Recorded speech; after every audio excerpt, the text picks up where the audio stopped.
आज ही बड़ा दिन है इमरान खान के हवाले से।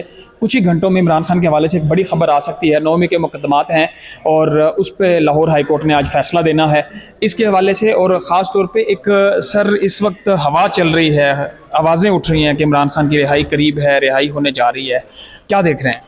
देखिए, इस वक्त तो तयशुदा है कि कोई भी मुकदमा सब्सटेंशिएट नहीं कर पाए प्रोसिक्यूशन। गवर्नमेंट ऑफ पाकिस्तान ने जिस अंदाज से और गवर्नमेंट ऑफ पंजाब ने जो जाली मुकदमात बनाए हैं उसकी कोई लीगल वैल्यू नहीं है। इन सब केसेस के बाद जो 9 मई के मुकदमात हैं, अगर लाहौर हाई कोर्ट से आज उनमें ज़मानतें मिल जाती हैं तो उसके बाद कोई केस रहता नहीं है। जैसे कहा जा रहा है कि इमरान खान किसी वक्त रिहा हो सकते हैं या कोई उनका मिलिट्री कोर्ट में केस लाया जा सकता है। देखिए, मिलिट्री कोर्ट्स का तो खैर कॉन्सेप्ट ही कोई नहीं है। कौन सी मिलिट्री इंस्टॉलेशन पे जा करके इमरान खान ने जा करके हमला किया, तो ऐसी तो कोई सूरत हाल ही नहीं है। दूसरी बात यह है कि फिर सिर्फ एक केस बचेगा, वो जो तोशाखाना 4 कहें, तोशाखाना 2 कहें, तोशाखाना 3 कहें, जो अभी लगा हुआ है।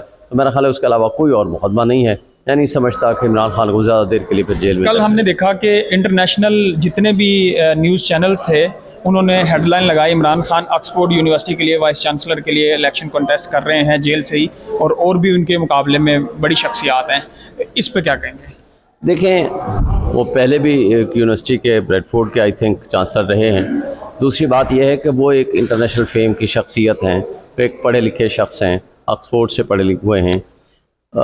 इमरान खान को जेल में रख के उसके ख़िलाफ़ इंतकामी कार्रवाइयाँ करके पाकिस्तान ने अपना चेहरा दागदार किया है। ये हवा तब्दील कैसे हुई? बरतानवी पार्लियामेंट ने इमरान खान की रिहाई का मुतालबा किया, अमरीकी कांग्रेस ने कहा हमारे सफ़ीर जाके मिलेंगे, फिर अमरीकी जो उनके हुकाम है उनकी तरफ से कहा गया कि जो अपोजिशन की गिरफ्तारियां वो नामंजूर हैं।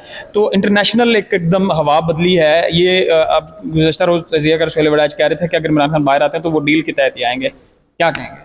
ठीक है, पहली बात तो मैं सुहेल वड़ैच के जवाब देना चाहूँगा। उनको कहो, जो तुम ये सो कार्ड दानश्वर ड्राइंग रूम में बैठ के तुम तजिए करते थे पिछले साल, मेरे साथ टॉक शोज़ में बैठते थे सारे लोग, कहते थे तुम्हें कि तुम लोगों को कैंडिडेट नहीं मिलेगा, तुम्हें इलेक्शन नहीं लड़ने दिया जाएगा, तुम्हारे पास बल्ले का निशान नहीं होगा। ये सारी बातें दुरुस्त थी, मगर मुझे बताएं 180 से ज़्यादा सीटें जीती हैं ना 2/3 मेजॉरिटी के साथ। दूसरी बात है कि इमरान खान ने डील करनी होती तो आज से 2 साल पहले कर लेता। इमरान खान डीलर नहीं है, वो लीडर है।